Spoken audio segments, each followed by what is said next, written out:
Recording studio Patarghat. DJ Manish Raxaul.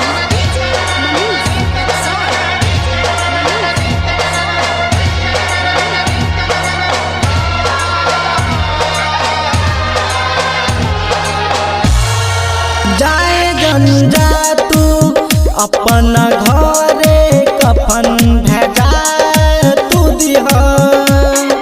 जाए गंजा तू अपना घरे कफन भेजा तू दिहा। मरल मुहबा देखे आई हो तू, मरल मुहबा देखे आई हो तू, इहे बता तू दिहा। जाए गंजा तू अपना घरे कफन भेजा तू दिहा। डीजे मनीष रक्सौल। मनीष रक्सौल।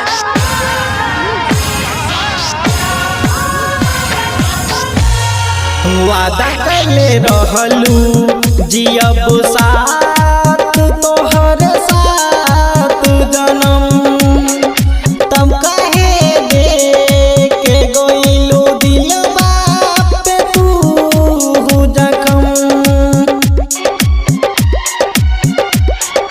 मरल मुहबा देखे आई हो तू, मरल मुहबा देखे आई हो तू, इहे बता तू दिहा। जाए गंजा तू अपना घरे कफन भेजा तू दिहा। जाए गंजा तू अपना घरे कफन भेजा तू दिहा। डीजे मनीष रक्सौल।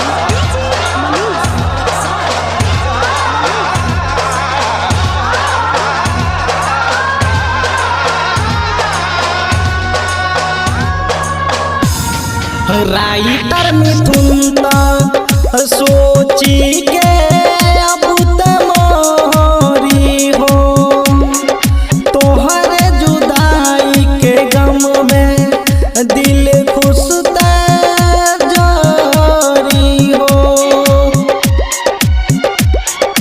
मरल मुहबा देखे आई हो तू, मरल मुहबा देखे आई हो तू, इहे बता तू दिहा।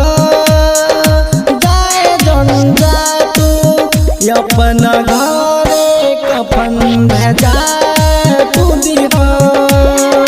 जाए गंजा तू अपना घरे कफन भेजा तू दिहा।